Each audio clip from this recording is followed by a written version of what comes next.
Bapak Ibu Saudara yang dikasihi Tuhan, kita akan merenungkan firman Tuhan. Satu tema yang mau kita renungkan bersama yaitu tentang menjadi murid Kristus. Menjadi murid Kristus yang gimana gitu ya. Murid Kristus yang memprioritaskan firman. Bapak yang dikasihi Tuhan, saya percaya kita semua di sini, kita semua adalah murid-murid Kristus yang sejati. Dan rekan sebelah Bapak Ibu Saudara sekalian, orang sekitar Bapak Ibu juga adalah murid Kristus. Setiap orang yang dipanggil menjadi pengikut Kristus disebut sebagai apa? Murid Kristus ya Bapak Ibu ya. Jadi saya rindu, sebelum firman saya beritakan, coba dulu sapa kiri dan kanannya. Katakan, engkau murid Kristus. Engkau murid Kristus.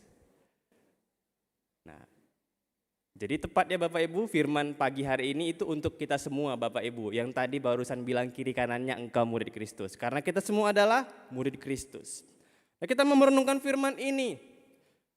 Sebelumnya kita baca dulu nas perikop yang menjadi landasan kita berpikir dan menghayati firman pada pagi hari ini. Dari Yohanes 6 ayat 67 sampai 71. Yohanes 6 ayat 67 sampai 71.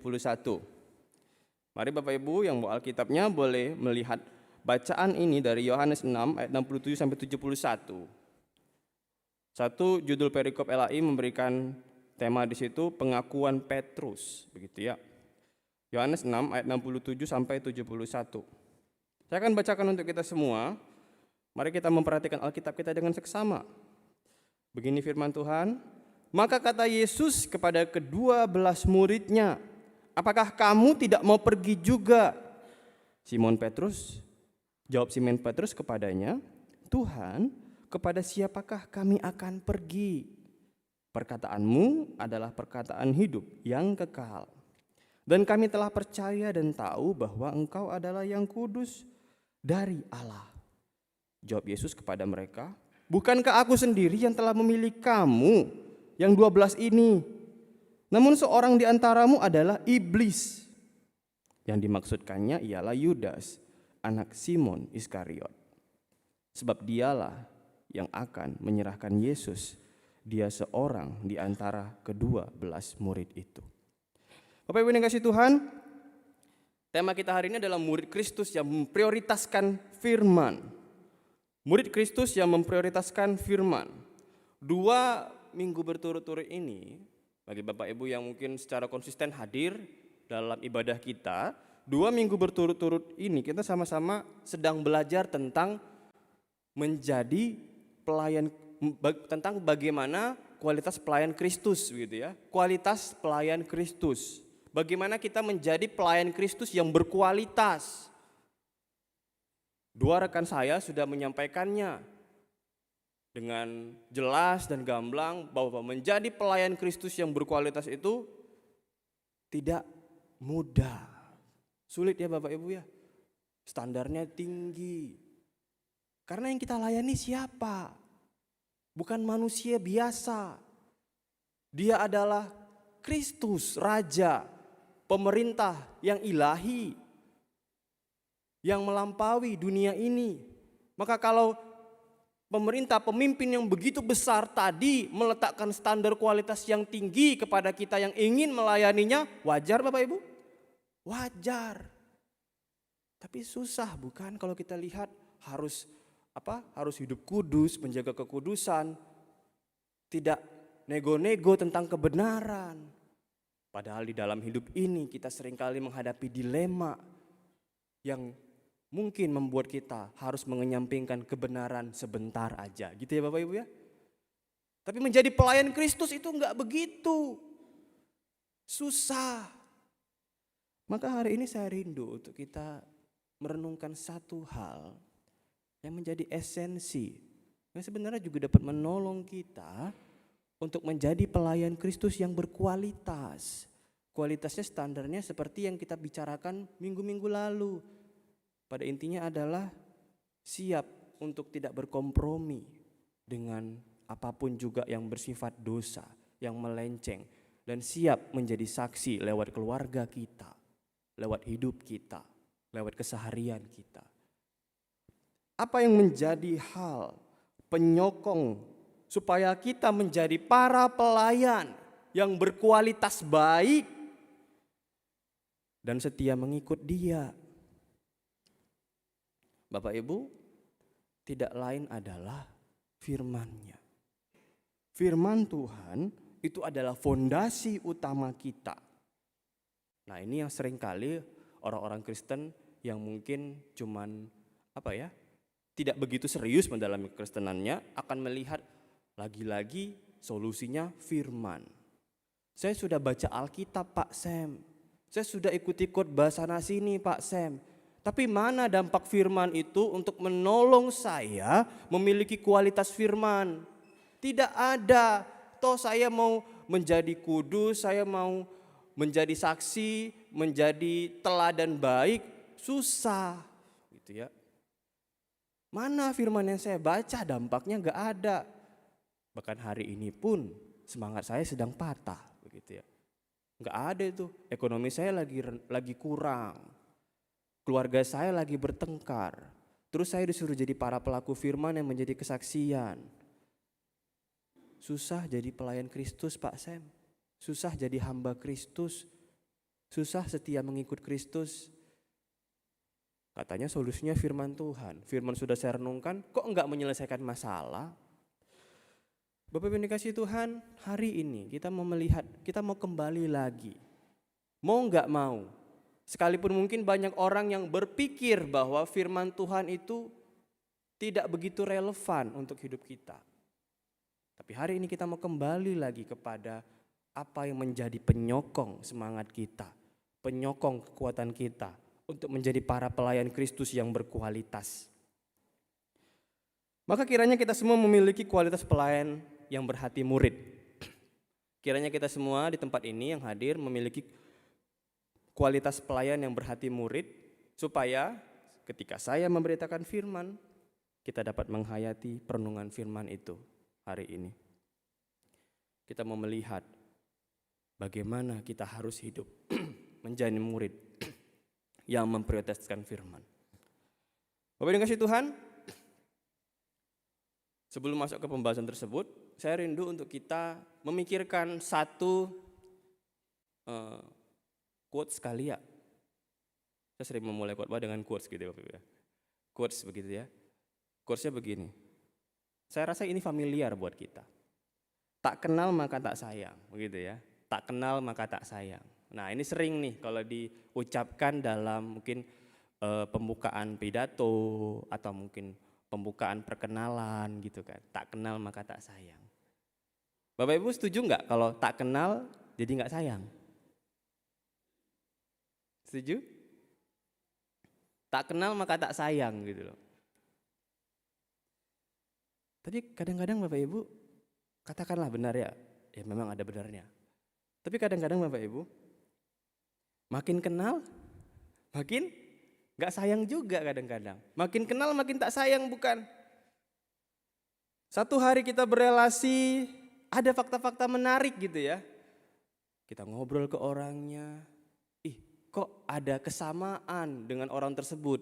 Entah itu mungkin kita ketemu di tempat umum, mungkin ada yang baru kita kenal, di tempat kerja, di tempat wisata. Kita ketemu, kita ngobrol, ada kesamaan. Terus kok fakta-fakta tentang hidup dia menarik. Satu hari kita berelasi, muncullah rasa ingin mengasihi. Gitu ya Bapak Ibu ya. Tak kenal maka tak sayang itu efektif gitu, kerja di hati kita. Wah iya, saya ingin lebih mengenal dia gitu ya. Berjalan waktu, sebulan berlalu, setahun berselang. Kita mungkin dengan orang tersebut kita intens, kita chattingan, mungkin kita relasi lewat kontak WA, teleponan dan sebagainya. Kita sering ikut kegiatan bersama orang-orang tersebut. Sebulan berlalu, muncul sifat-sifat orang itu gitu ya. Muncul sifat-sifat orang yang gak kita bayangkan waktu pertama kali ketemu. Mungkin, gak disiplin orangnya rupanya, gak rapi. Saya kan orangnya rapi, saya kan orangnya bersih. orangnya berantakan, amburadul misalnya. Ini nggak sesuai dengan cara hidup saya nih. Gitu kan? Terus mungkin cara bicaranya gitu ya. Kok lama-lama jadinya yang tadinya tak kenal maka tak sayang jadi makin kenal makin nggak sayang. Bapak Ibu dikasih Tuhan, saya rasa itu adalah fenomena yang sering terjadi gitu ya. Seringkali pengenalan itu belum tentu akan membuat kita makin sayang sama orang tersebut. Ya enggak? Bahkan banyak pengenalan-pengenalan yang ketika dilakukan membongkar tentang seluk-beluk hidup orang itu, ketika kita melihat orang itu, tidak sering sifat-sifat orang itu yang kita kenal semakin dalam menyakiti hati kita. Kemudian membuat kita siap untuk meninggalkannya kapanpun juga. Tapi bukan berarti tidak ada orang yang makin kenal makin sayang. Ada. Saya percaya Bapak Ibu yang membawa pasangannya, istrinya saat ini, hari ini, itu pasti makin kenal makin sayang ya Bapak Ibu ya. Pasti. Yang hari ini bersama pasangannya, pasti yang membawa pasangannya hari ini makin kenal makin sayang. Kalau makin kenal makin gak sayang, mungkin kita perlu ngobrol pribadi Bapak Ibu. Tapi saya percaya gak semua kok yang makin kenal makin gak sayang. Ada banyak, hari ini pasti kita juga merasakannya ya Bapak Ibu ya. Makin kenal makin sayang. Tapi lewat apa? Lewat menerima kekurangan ataupun kelebihan dari orang-orang yang kepadanya kita berelasi. Ketika kita membuka fakta tentang siapa orang itu, kita siap menerimanya, makin kenal makin sayang. Ketika kita melihat kelebihan orang itu, kita menerimanya, makin kenal makin sayang. Ketika kita melihat kesalahan masa lalu tentang orang itu pun, kita menerimanya, makin kenal makin sayang. Jadi sayangnya gak sayang main-main lagi. Kasihnya gak kasih yang di permukaan lagi. Tapi kasih yang sangat mendalam. Yang ketika orang lain bilang apapun tentang dia, saya mengasihinya. Nah Bapak Ibu yang dikasih Tuhan. Tapi murid-murid, gak semua murid-murid begitu menyayangi Tuhan Yesus. Gak semua murid-murid yang makin kenal, makin sayang ternyata. Tapi ada juga yang makin kenal, makin sayang. Dalam kehidupan Tuhan Yesus ribuan tahun yang lalu Bapak Ibu. Kalau tadi kita baca firman Tuhan. Tuhan kita itu waktu itu diikuti oleh karena pengenalan banyak orang tentang dia. Oh banyak sekali yang menyayangi Tuhan Yesus. Mereka mengikut Tuhan Yesus, mereka rela mengikut dia dengan kondisi kelaparan, bukan? Mereka mengikut Yesus, apapun mereka rela tinggalkan waktu itu, seolah mereka menyayangi Tuhan Yesus. Tetapi Alkitab mencatat, ketika Tuhan kita mengungkapkan kebenaran, mereka malah pergi, meninggalkan. Kan aneh, kok makin mereka kenal siapa Tuhan Yesus, kok makin dipalingkan wajahnya dari Tuhan Yesus. Seharusnya kan makin kenal nih, makin sering ikut Tuhan Yesus, makin dengar firman-Nya, makin dengar kebenarannya, makin dengar fakta-fakta tentang dia. Kan harusnya makin tertarik ya, kalau ikut kurs tadi ya makin kenal makin sayang ya. Harusnya ikutin terus makin tertarik mengikut dia, bukan? Karena mereka sudah dengar dari orang lain dan dengar langsung dari Tuhan Yesus itu sendiri tentang siapa dia, harusnya mereka makin sayang, makin mengasihi.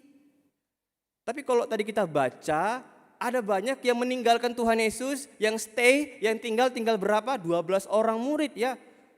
Kok malah gitu respon mereka yang meninggalkan Tuhan Yesus? Tadi ngikutin, sekarang ninggalin. Waktu dengar omongan orang Tuhan Yesus hebat, mereka ikutin. Tapi ketika mereka lihat sendiri firman-Nya, mereka lihat sendiri orangnya, ditinggalin Bapak Ibu. Mengikut Kristus tanpa mau mengenal dia, ini ya, mengenal dia apa adanya Bapak Ibu. Apa adanya, bukan ada apanya. Mengenal Kristus apa adanya, kalau kita nggak mau mengenal Kristus apa adanya, cepat atau lambat kita akan kecewa. Kita akan meninggalkan dia. Mengenal dia dengan sungguh-sungguh itulah yang menghasilkan kerohanian yang sehat. Itulah yang menguatkan kita untuk terus terhubung dengannya dan menjadi muridnya. Kerohanian yang begitu, dari mana sumbernya? Dari mana sumbernya? Dari puji-pujian?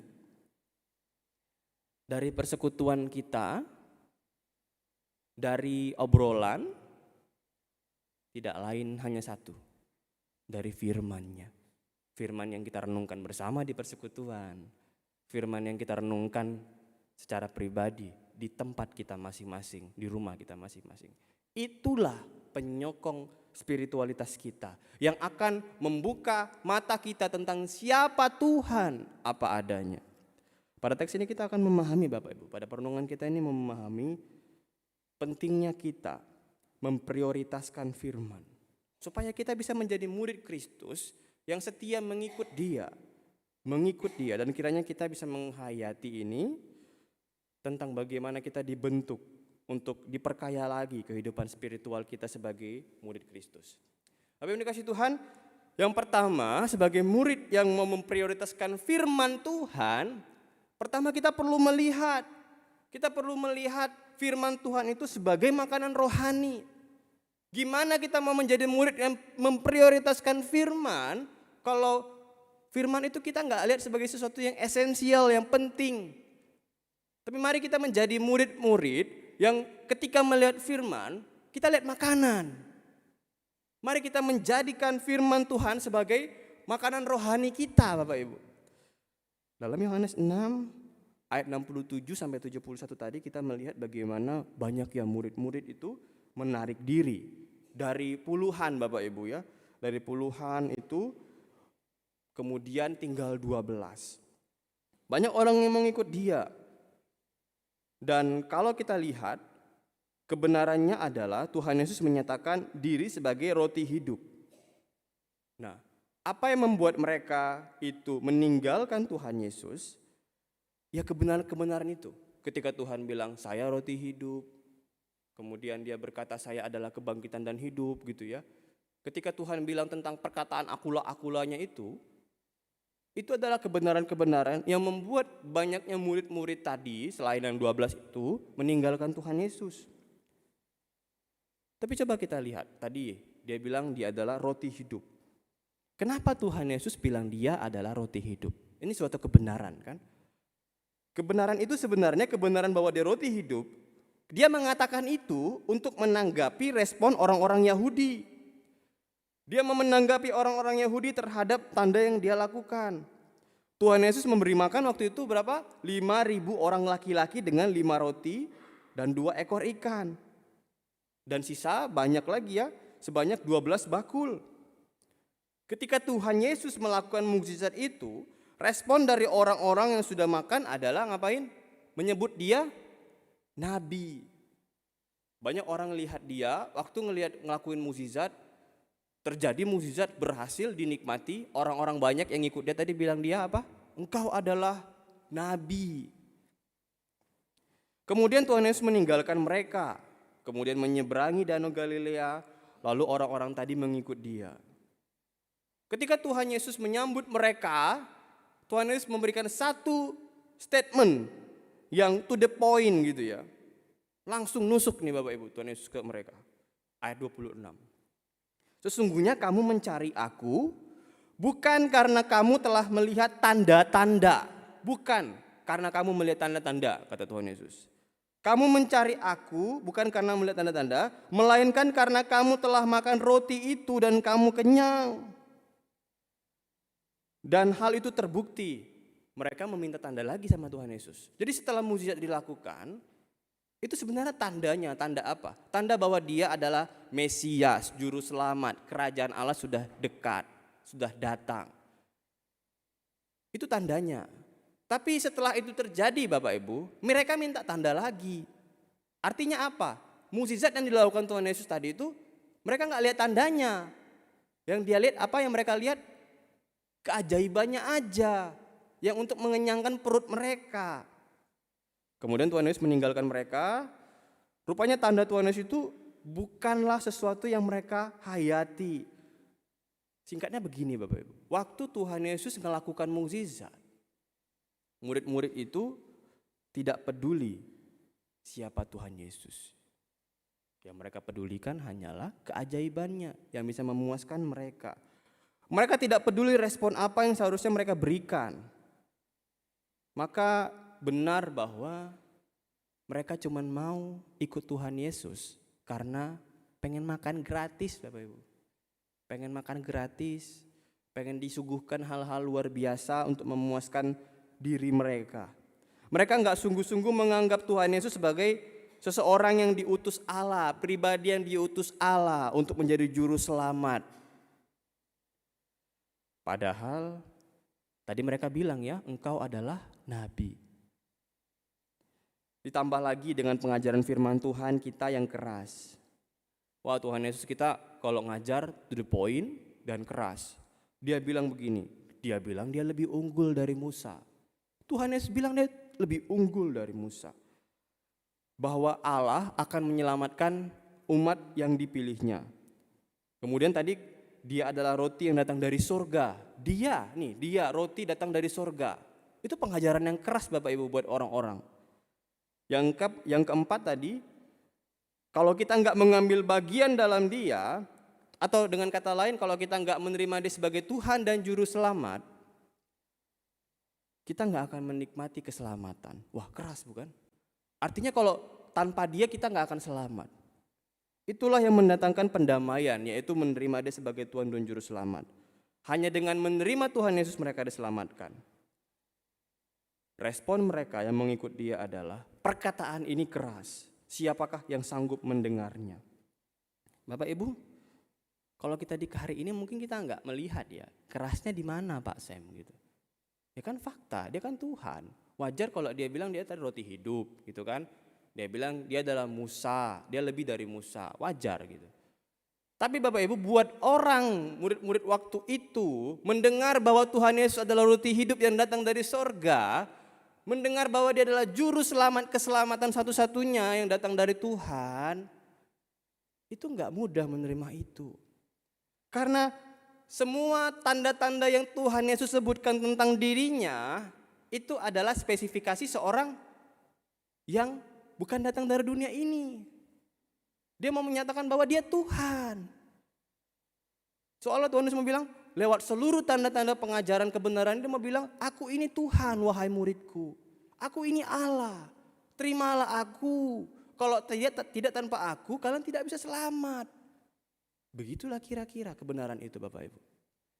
Bayangin Bapak Ibu, kalau hari ini kita melihat pengajar yang seperti itu. Kalau kita melihat hari ini orang yang mengajar kemudian dia bilang spek kayak tadi. Takut gak Bapak Ibu? Ini orang lagi ngada-ngada, ini orang lagi apa? Lagi halusinasi, ini mau buat ajaran sesat gitu ya. Kenapa? Bukan cuma hari ini kita ketakutan, mereka juga ketakutan kalau lihat orang-orang yang seperti itu. Mereka akan berhadapan dengan hukum Yahudi, karena bagi hukum Yahudi tidak ada Allah lain selain Yahweh. Kemudian datang nih Tuhan Yesus menyatakan dia dengan spesifikasi Allah. Bukankah mereka takut dibunuh? Maka mereka meninggalkan Tuhan Yesus. Inilah yang menyebabkan mereka ketika firman diberitakan dengan gamblang apa adanya, mereka meninggalkan karena mereka takut konsekuensinya Bapak Ibu. Mereka takut dicibir, bahkan mereka takut dihukum oleh pemerintah setempat. Karena Tuhan yang mereka sembah, karena guru yang mereka sembah, menganggap diri dia Tuhan. Sehingga ini gak mudah. Jadi kalau kita berkata, kalau kita lihat, wah jelek banget nih kualitas murid-murid Yesus dulu yang banyak itu. Tunggu dulu Bapak Ibu. Kalau kita di situ kita siap? Belum tentu. Kita mungkin kalau bukan karena anugerah, kita mungkin akan sama dengan orang-orang yang meninggalkan Tuhan. Kita akan lari terbirit-birit waktu dia bilang, aku juru selamat. Bapak Ibu dikasih Tuhan, gak mudah mengikut perkataan Tuhan Yesus. Gak mudah menerima sisi keilahian Tuhan Yesus. Menerima sisi sebagai teladan gurunya gampang. Pengajaran-pengajarannya itu enak, indah. Banyak sekali tokoh-tokoh dunia, katakanlah ya Mahatma Gandhi misalnya, ataupun orang-orang lain yang bisa menerima Tuhan Yesus dari sisi pengajaran sebagai guru. Dia orang baik, pengajarannya keren, mengubahkan, inspiratif, gampang. Murid-murid lainnya juga menganggap Tuhan Yesus begitu kok. Dia orang baik, pengajarannya bagus. Dan kemudian dia melakukan apa yang dia harus lakukan. Inspiratif. Bapak Ibu, kalau untuk menerima Tuhan Yesus sebagai guru, pengajar, itu mudah. Tapi ketika kita harus menerima dia dalam sisi keilahiannya, itu enggak mudah. Enggak sedikit orang yang hanya berhenti menerima Tuhan Yesus di sisi sebagai manusianya saja, teladan yang baik. Maka ini sesuatu yang penting untuk kita refleksikan bersama. Kita perlu menerima firman itu apa adanya. Bukan cuma sebagai sesuatu yang akan menginspirasi kita, yang akan menghibur kita. Enggak Bapak Ibu. Jadikan itu makanan. Jadikan itu kekuatan utama yang akan membuat kita bisa berdiri lagi, menjalani seluruh aktivitas kita. Bicara soal makanan gitu ya, tentu tidak ada manusia yang bisa bertahan tanpa makan. Katakanlah kalau kata penelitian mungkin manusia bisa bertahan makan itu mungkin 3 hari begitu ya, gak makan gitu. 3 bulan mungkin, tapi mesti minum gitu kan. Tapi esensinya apa? Butuh makan bukan? Itu menunjukkan bahwa tubuh manusia itu diciptakan untuk terus didukung oleh makanan.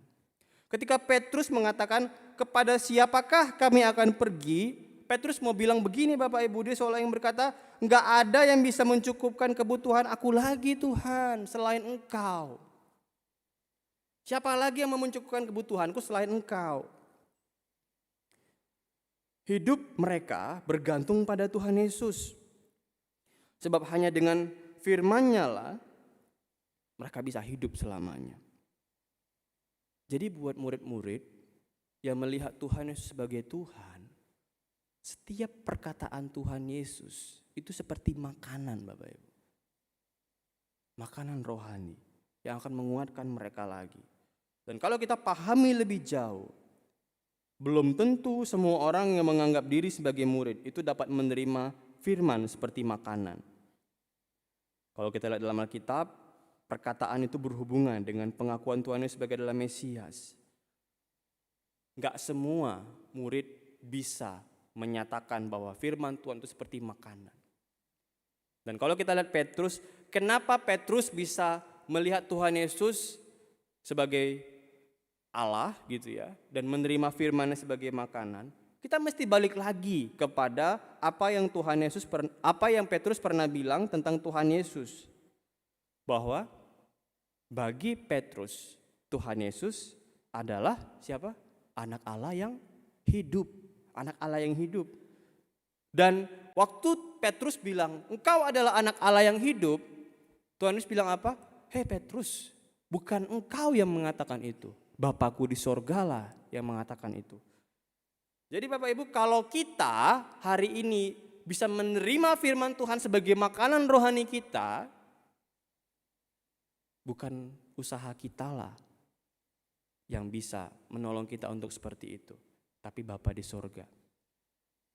Setiap kita yang menerima Tuhan Yesus sebagai anak Allah, orang-orang itulah yang bisa menerima firman sebagai makanan rohani buat dia.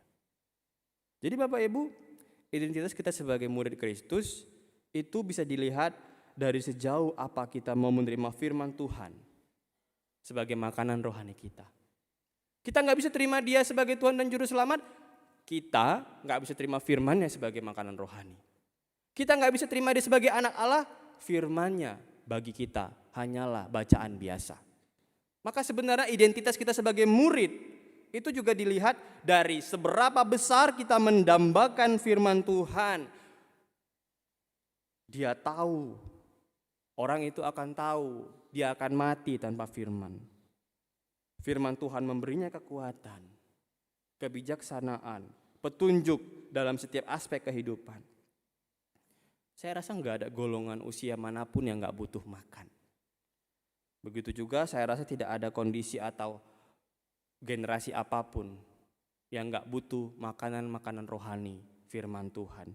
Kalau orang itu udah benar-benar terima Tuhan sebagai Tuhan dan Juru Selamat. Orang yang sakit sekalipun harus makan, bukan? Dengan metode yang tepat. Demikian juga dengan kita. Gak ada alasan kita sebetulnya untuk mengatakan bahwa saya lagi gak butuh firman hari ini. Karena firman Tuhan itu pertanda. Karena keinginan kita akan firman Tuhan itu menjadi tanda bahwa kita sungguh-sungguh pengikut Kristus. Pertanyaannya sejauh besar apa kita melihat firman Tuhan sebagai sesuatu yang penting buat hidup kita. Saat saya masih di seminari Bapak Ibu, ada pengalaman rekan yang menarik buat saya. Dia mengalami pergumulan yang saya rasa itu cukup berat gitu ya. Mungkin bagi orang yang dengar ceritanya mungkin sederhana, tapi buat saya yang dekat dengan dia, saya rasa itu pergumulan yang berat. Kondisinya nggak stabil, perasaan sedih dan marah membuatnya nggak tahu harus apa. Kemudian dia minta bantuan. Dia meminta bantuan dan dia mengenal seorang dosen yang sampai saat ini akrab dengan dia. Dia rasa cukup dekat dengan dosen itu. Maka bagi dia dosen itulah yang tepat untuk ditemui. Di kalangan mahasiswa kita mungkin tahu gitu ya, ada dosen yang terkesan killer. Ada dosen yang terkesan killer gitu. Killer bukan berarti benar-benar membunuh, enggak ya, tapi kejam gitu ya. Kalau ngajar atau ngasih nilai itu kejam gitu. Barangkali mendengar namanya aja orang langsung udah ketakutan. Wah, jangan deh, jangan diajar dia. Lihat mukanya aja takut gitu ya, tunduk gitu. Bapak Ibu, bagi teman-teman sebagian mahasiswa dosen ini begitu kira-kira. Dosen yang mau dijumpai teman saya ini. Hampir semua mahasiswa takut menjumpai dia. Akrab sih iya, tapi bukan berarti nggak gentar. Waktu itu ada kegentaran untuk berjalan ke kantornya, tapi pergumulan itu yang di hatinya itu lebih gede dibanding rasa takutnya Bapak Ibu. Jadi dia tetap berjalan aja ke kantornya, menjumpai dosen yang terkesan killer tadi. Kita bayangkan betapa beratnya masalahnya ya Bapak Ibu ya. Sampai bodoh amat lah dengan seluruh kesan-kesan orang tentang dia, datang aja. Pintu kantor diketuk, tok tok tok gitu kan. Dibukakan, dia disambut dengan lembut. Selamat pagi, Dek. Kemudian dia tidak seperti apa yang dikatakan teman-teman lainnya. Disambut, kemudian ditanya ada apa. Tanpa menunggu gitu ya, karena udah lihat kesan dosen ini baik, tanpa menunggu lagi teman saya itu langsung ngoceh gitu. Dikeluarkannya semua unek-uneknya. Oh saya begini Pak, saya begitu Pak. Marah, penyesalan dia curahkan. Gak ada tangisan. Yang ada cuman kekesalan gitu ya. Saya begini, saya begitu. Kesal sama diri dan kesal sama masalah itu sendiri. Dia gak kepikiran lagi tentang apa yang orang bilang tentang dosen ini. Saking semangatnya dia untuk curhat. Itu belum duduk Bapak Ibu. Disuruh duduk gak mau. Berdiri dia, ngomel terus, ngoceh terus. Kemudian disuruh duduk, akhirnya mau. Lalu dosen ini diam. Dosen ini ngapain? Udah dengar kira-kira mungkin 10 menit lebih gitu ya, dia ngoceh terus, gak sadar. Solusinya gimana Bapak Ibu?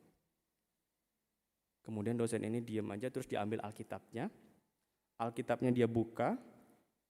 Teman saya bingung gelagapan. Ngapain ini? Saya lagi marah-marah. Kok disuruh baca Alkitab? Mau PA gitu kan? Tapi karena dia udah datang gitu kan, ya udahlah, dia ikuti instruksi dosen ini. Ya Pak, kemudian dia buka Alkitabnya. Belum tuntas curhat, tapi kok langsung disuruh buka Alkitab gitu ya. Akhirnya dia buka juga lah. Kemudian dia disuruh baca Mazmur 103 ayat 1 sampai 14. Karena emosinya meluap-luap, dia bacanya buru-buru Bapak Ibu. Dia baca buru-buru, tergesa-gesa, gak menikmati. Tapi makin buru-buru, makin disuruh ulang lagi. Coba lagi deh, pelan-pelan, pelan-pelan. Terus baca lagi, disuruh ulang lagi, pelan-pelan. Baca lagi, disuruh ulang lagi. Sampai dia benar-benar tenang, hatinya terenyuh. Mau nggak mau dia harus memberikan diri mengikuti instruksi dosen itu. Berkali-kali perikop itu dia ulangi. Kemudian hanya butuh uraian singkat aja, sedikit aja, sederhana aja. Nggak perlu dosen itu berkhotbah seperti saya selama ini begitu. Hanya mungkin beberapa kalimat aja menjelaskan ayat yang barusan dia baca bersama teman saya baca. Singkat saja penjelasannya, teman saya terharu Bapak Ibu. Dia menangis. Itu cuma perikop yang biasa, Mazmur 103-14. Kami di seminari udah sering ngebahas itu, mendalami itu. Kami sama-sama udah membedah itu. Itu perikop yang sudah biasa yang kami sering baca bersama sebelumnya. Tapi kok hari itu diterima dengan berbeda gitu ya, dengan dia. Dia bercerita ke saya, dia bilang begini, waktu itu saya menangis. Saya mendengar dia menangis, saya ketawa, dia gak pernah menangis sebelumnya. Waktu itu saya menangis, saking bandelnya mungkin teman saya itu. Tapi hari itu dia berubah Bapak Ibu. Waktu saya menangis bukan karena masalah pribadi, bukan karena apa yang saya hadapi, bukan. Saya menangis, kok masih baik ya Allah buat saya. Dia masih setia sama saya. Hari itu firman Tuhan yang diuraikan sederhana aja. Gak pakai metode yang gimana-gimana. Sederhana singkat aja di ruangan itu. Itu membongkar dirinya. Gak ada yang berbeda kok dari bagaimana cara dosen itu menjelaskannya. Dia berpikir dosen ini akan menolong dia dengan metode-metode keren gitu ya, dosen gitu kan. Dokter teologi gitu kan. Tapi hari itu sederhana aja. Firman Tuhan dibukakan. Penjelasan ringkas dinyatakan. Dia menangis. Ternyata yang berbeda bukan firmannya Bapak Ibu. Bukan dosennya juga yang menjadi faktor. Perspektifnya. Perspektifnya dalam menerima firman, itu menolong dia untuk menerima firman dengan cara yang berbeda, dengan cara yang baru dan segar, yang menolong dia untuk berubah. Dan Tuhan memakai masalah hidupnya, peristiwa hidupnya untuk membuka matanya dan membuat perspektif baru, sudut pandang baru, supaya firman itu boleh bereaksi di hatinya. Ketika Tuhan bekerja di hati kita, kondisi mungkin sama aja. Gak banyak hal yang akan berubah. Tapi akan ada yang berubah. Tapi akan selalu ada yang berubah untuk menerima firman yang tidak pernah berubah. Apa yang berubah? Perspektif kita, hati kita, sudut pandang kita. Percayalah, itu cukup untuk membangkitkan kita melihat masa depan. Seperti sesuatu makanan yang waktu kita makan, kita dikuatkan lagi untuk mengerjakan aktivitas kita. Saya sering mendengar orang Kristen yang katanya gini ya, firman Tuhan itu klise gitu kan. Gak ada maknanya lagi, gak ada dampaknya lagi. Menganggap firman Tuhan seakan-akan tiada manfaat. Bahkan mereka menolaknya dengan berbagai sikap. Tapi gak jarang juga ada banyak orang percaya yang di tengah keputusasaannya bangkit karena firman Tuhan. Kekuatan baru dari Tuhan. Maka Bapak Ibu, ini menjadi refleksi buat kita. Refleksi bagaimana kita memperlakukan firman Tuhan dalam hidup kita. Kalau kita menyebut diri kita adalah murid Tuhan Yesus, sejauh apa perspektif kita, sudut pandang kita melihat firman Tuhan itu selalu baru, menyegarkan kita, menolong kita untuk berubah. Jangan terlalu ribet mencari solusi di sana kemari sebelum kita datang ke firman-Nya dulu. Dan biarlah firman-Nya menuntun kita. Sikap kita terhadap firman Tuhan, bagaimana kita memperlakukan Alkitab di tangan kita, itu mendefinisikan saya adalah murid Kristus yang sejati atau bukan. Itu yang pertama Bapak Ibu. Yang kedua, singkatnya adalah waktu kita bisa menerima firman Tuhan sebagai makanan rohani, sebagai murid Kristus yang sejati. Sejauh apa kita bisa menemukan kedalaman rohani melalui firman itu. Jadi bukan cuma untuk dihayati doang. Tapi bagian ini bicara soal bagaimana kita harus mengalaminya. Firman Tuhan gak sekedar kasih kekuatan, tapi firman Tuhan memberikan pintu bagi pemahaman, supaya kita makin kenal Dia, rohani kita bertumbuh. Tadi ayat 69 Petrus berkata, dan kami telah percaya dan tahu bahwa engkau adalah yang kudus dari Allah. Jadi mereka yang mau tetap menjadi murid Kristus adalah mereka yang memiliki kedalaman rohani. Kerohanian yang mendalam itu adalah relasi dengan Tuhan. Dan itu bukan didasari oleh apa yang orang katakan, tapi itu didasari oleh apa yang kita alami tentang firman Tuhan itu. Jadi firman Tuhan yang udah kita renungkan sebagai makanan tadi, itu perlu kita alami. Itu perlu kita nikmati, kita hayati dalam hidup sehari-hari. Butuh pengalaman dinamis untuk mengenal siapa yang kepadanya kita berelasi. Oh, kita tahu Tuhan kita itu baik. Pernah gak kita alami? Lewat pengalaman dinamis kita. Oh, Tuhan itu memberikan janji yang terbaik. Pernahkah kita mengalami Tuhan menepati janjinya dalam hidup kita? Jadi firman Tuhan yang ada di hati kita harus kita alami. Seperti hal yang Petrus katakan, dan kami telah percaya dan tahu bahwa engkau adalah yang kudus dari Allah. Dia menyatakan satu pengalaman pribadinya sendiri. Iya, kami. Bukan kata-kata orang lain lagi. Maka Bapak Ibu, seperti dalam persahabatan, teman kita mungkin di awal perkenalan akan mendeskripsikan, menggambarkan dirinya itu. Di awal perkenalan itu mungkin kelihatan luarnya, oh orangnya ngejokes gitu ya. Kadang-kadang kalau kita kenal orang gitu kan dari luar, orangnya mungkin ngejokes, orangnya mungkin ramah, ceria banget gitu kan. Terus ketika masuk ke dalam hidupnya baru kita lihat, oh ternyata dia gak seceria itu. Masalah beban hidupnya banyak, tragedi hidupnya banyak. Ternyata dia di rumah pendiam misalnya. Kita gak akan tahu orang itu rame atau enggaknya dengan benarnya gitu ya, tanpa kita masuk ke kehidupannya, bukan? Tanpa kita alami sendiri pengenalan kita tentang dia.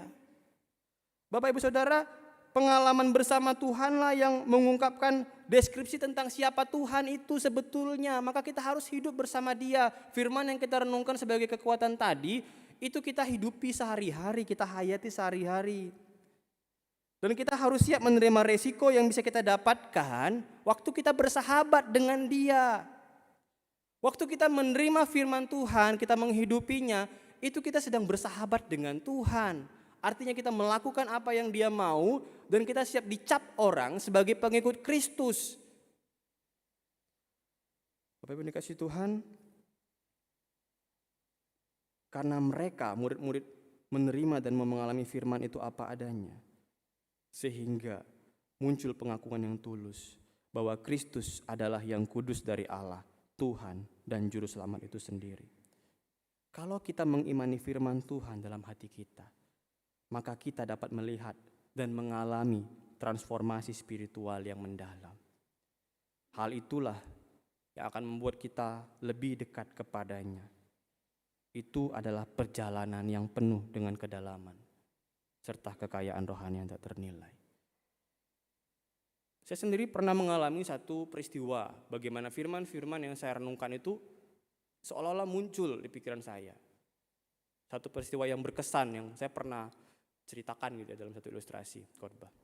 Waktu masih praktik mission trip di Jepara Bapak Ibu. Waktu di Jepara, saya dan beberapa rekan itu dapat kesempatan untuk tinggal di rumah majelis gitu kan. Seorang majelis. Dan di Jepara itu kami tinggal di pinggir pantai yang mayoritas nelayan. Di hari itu, sore itu, seorang majelis yang menjadi tuan rumah kami itu mengajak kami dan beberapa rekan itu untuk mengitari laut dengan kapalnya. Jadi sore itu mereka ngajak, yuk kita jalan-jalan dengan kapal nelayan yang saya punya. Jaraknya memang jarak antara pantai dengan laut di mana kapal itu akan cruising gitu ya, berjalan gitu ya, itu tidak jauh-jauh banget sebetulnya. Tapi ombaknya tinggi-tinggi Bapak Ibu, ombaknya tinggi-tinggi dan perahunya itu perahu nelayan, bisa bayangkan gitu kan, seberapa besar sih perahu itu gitu. Kemudian ombaknya cukup tinggi-tinggi dan bayangan saya kapal sebesar itu nggak akan bisa menahan ombak segede itu gitu. Tapi buat beliau yang memiliki kapal itu, nelayan tadi Bapak itu, bersama dengan rekan-rekannya, saya nggak sendiri bersama dia, ada beberapa rekan lain. Buat mereka Bapak Ibu, itu menyenangkan. Kondisi itu menyenangkan. Buat saya itu udah mengerikan sekali. Kapal yang kecil, badan saya yang kecil gitu ya. Bersama orang-orang di belakang saya, ombak yang gede. Buat saya itu mengerikan. Maka genaplah teks yang berkata begini, aku terangkum oleh arus air. Segala gelora dan gelombangmu melingkupi aku. Yunus 2 ayat 3. Wah, saya ngerasa saya seperti seorang Yunus Bapak Ibu. Dirangkum oleh arus air yang gede-gede gitu ya. Saya teringat akan firman itu. Saya gemetar rasanya ingin pulang. Tapi mau pulang udah di tengah gitu. Jadi harus tunggu ombaknya reda dulu. Lihat ke kiri, ombak besar. Lihat ke kanan, ombak besar. Lihat pantai, jauh. Mau berenang, kelelep Bapak Ibu. Lihat ke belakang, diketawain sama kru-kru kapalnya. Wah, mau kemana saya? Terombang ambing, menunggu ombaknya reda gitu ya. Kemudian saya cuma bisa lihat ke atas. Kiri kanan buat takut, belakang buat sebel, depan buat takut. Lihat ke atas aja deh. Lihat langit-langit. Lama saya melihat ke atas, satu nas yang terbesit di pikiran saya. Melihat ciptaan Tuhan yang begitu besar itu. Sebab apa yang tidak nampak daripadanya, yaitu kekuatannya yang kekal dan keilahiannya, dapat nampak kepada pikiran dari karyanya sejak dunia diciptakan, sehingga mereka tidak dapat berdalih. Roma 1 ayat 20. Waktu itu saya sih nggak ingat ayat Roma 1:20-nya Bapak Ibu ya, tapi nasnya saya teringat gitu. Saya ingatnya bahwa ciptaan, apa yang tidak nampak daripadanya yaitu kekuatan dan keilahiannya dapat nampak dari karyanya, ciptaannya. Momen terombang ambing itu membuat saya teringat akan firman Tuhan itu dan mengingatkan saya, seberapa besar sih Allah buatmu gitu ya. Cukup besarkah Dia untuk campur tangan di perahu ini? Cukup besarkah Dia untuk tetap dipercaya? Cukup besarkah Dia untuk memberikanmu kedamaian saat ini? Wah, saat itu, seketika itu juga Bapak Ibu, saya terdorong untuk mengalami sendiri beberapa firman yang pernah saya pelajari sebelumnya. Bapak Ibu, terkadang Tuhan menempatkan kita pada situasi genting bukan tanpa suatu alasan. Dia menempatkan kita dalam kondisi buruk bukan tanpa satu perlengkapan. Jangan anggap remeh khotbah, renungan, firman Tuhan yang Dia sudah nyatakan kepada kita. Jangan anggap remeh. Percayalah Bapak Ibu, itu adalah cara Dia memperlengkapi kita untuk menghadapi segala bahaya maupun cobaan. Dengan kita mau mengalami firman-Nya, kita bisa mengenal Dia. Dan tujuannya adalah supaya kita terima Dia apa adanya dan setia mengikut Dia. Jadi perspektif kita harusnya berubah dalam mengenal firman-Nya. Dari yang melihat pergumulan hidup sebagai sesuatu yang menyulitkan, menjadi sesuatu kesempatan untuk mengalami sendiri janji dan pengharapan di dalam Dia. Dan dengan begitu, kita akan mengalami sendiri bahwa mengikut Kristus itu adalah hal yang menguntungkan dibanding apapun juga.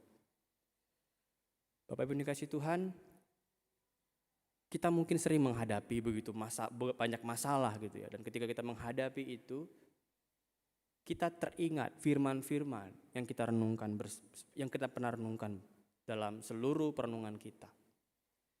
Itu adalah bukti dampak bahwa bagaimana perenungan firman dan cara Tuhan menolong kita itu nyata lewat firman-Nya. Bapak dikasih Tuhan, kiranya perenungan kita pada hari ini membangunkan kita untuk membuka mata bahwa tidak ada satupun orang yang bisa menerima dan mengalami firman tanpa diintervensi atau disentuh, ditolong oleh Bapa. Seperti halnya Petrus ditolong oleh Bapa untuk melihat dia adalah anak Allah. Yesus adalah Allah. Kemudian kita juga bisa melihat bahwa ketika kita menikmati firman sebagai makanan rohani kita, kita pun perlu mengalaminya dalam hidup kita. Firman itu akan mengubah perspektif kita dari yang tadi ketakutan menjadi penuh keberanian. Karena kita percaya Tuhan memandang kita, memperhatikan kita. Waktu firman itu kita ingat kembali dalam hati dan pikiran kita. Inilah kekuatan murid Kristus yang sejati, pelayan Kristus yang sejati. Firman Tuhan. Maka marilah kita selalu memprioritaskan firman Tuhan. Dengan begitu, kualitas sebagai pelayan Kristus yang setia mengikut Kristus seperti halnya murid Kristus yang 12 tadi, itu bisa kita miliki dalam hati kita. Amin Bapak Ibu, mari kita berdoa. Tuhan,